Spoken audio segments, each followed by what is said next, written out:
There's a bigger dream waiting for you, just waiting for you to step into it.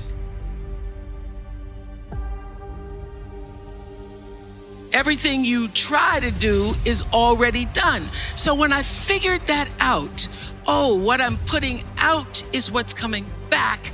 Let me get real clear about what it is I'm putting out. Real clear.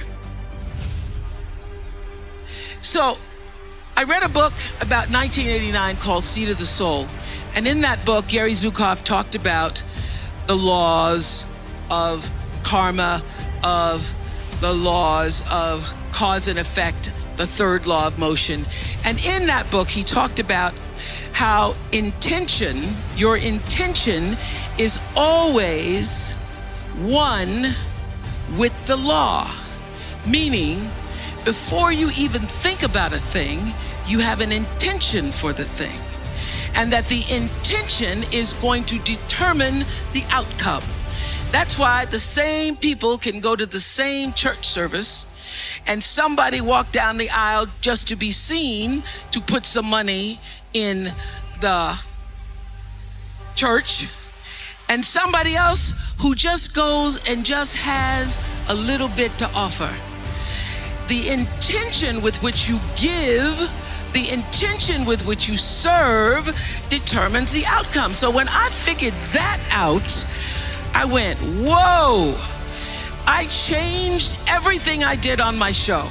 I called in the producers and I said, from this day forward, I will no longer be speaking to the KKK. I will no longer be speaking to people who are fighting each other in a way that it is damaging to the character of myself and other people who watch. From this day forward, I am only going to do intentional television. So it is my intention to fulfill the dream of the Creator. It is my intention to live to the highest calling and be pressed to the mark of the highest calling that I have come to do. And when you can ask the Creator, ask that which made you you, what is your dream for me? I guarantee you, instead of you trying to define the dream, what is your dream for me?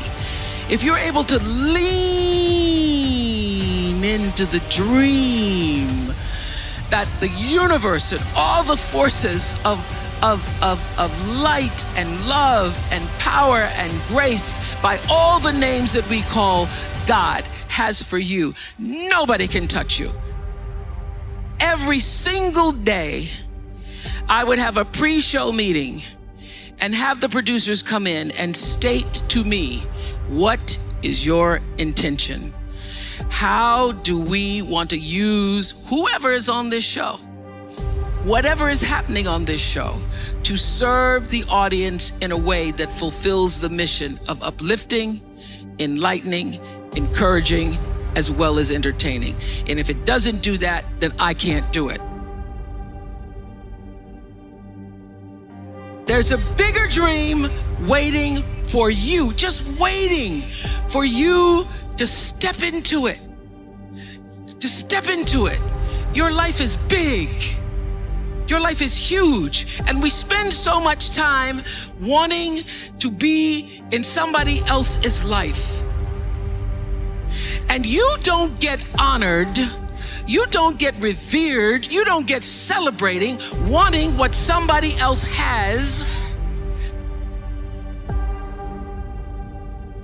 because that which created you, divine intelligence that dreamed you from before your ancestors ever knew they would become your ancestors, that which dreamed the seed of you, wants you to know how special, how wondrous, how mysterious, how complex, how glorious, how phenomenal you are.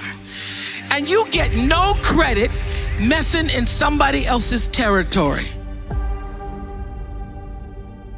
or trying to have power over something you have no control. Another one of my favorite teachings is The Wizard of Oz.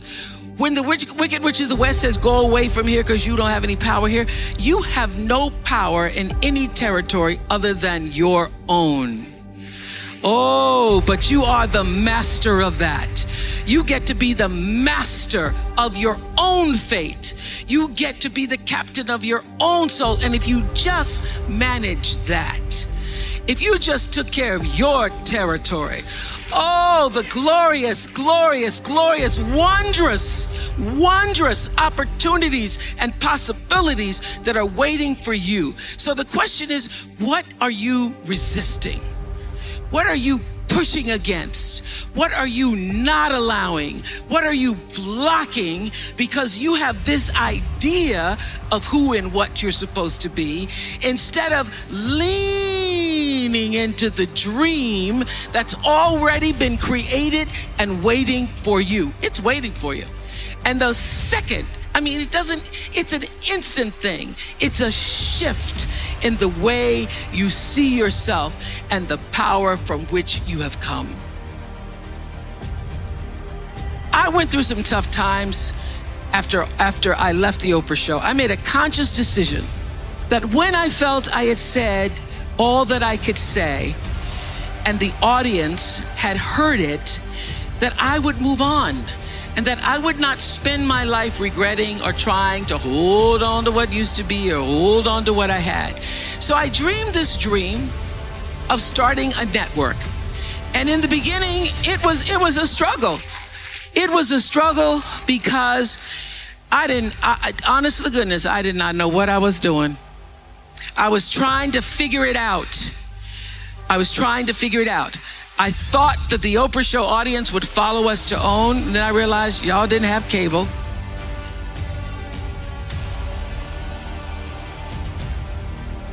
And if you had cable, you did not have the OWN package.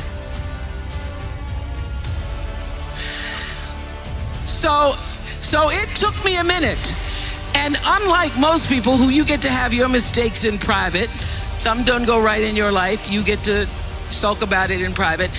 If I make a mistake, it's on the CNN crawl or the CNN news. So when I was in the climb and there were so many wonderful owners, I see Cheryl Action Jackson here.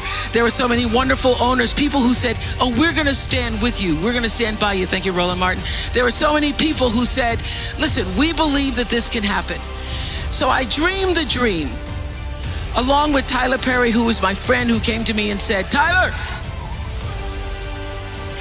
said, I'm gonna help you out, because Tyler can go home and write a script and direct it, produce it, and shoot it,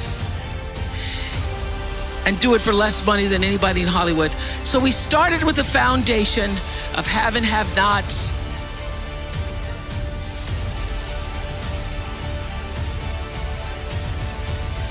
If loving you is wrong,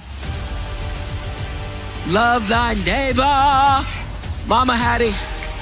And then I started to dream another dream about scripted television, because in the beginning I was told you couldn't do it. You couldn't do it, didn't have enough money to do it. And I dreamed the dream. I read Proverbs 11:28 that says, those who trust in their riches will fall, but the righteous will rise and thrive like a green leaf.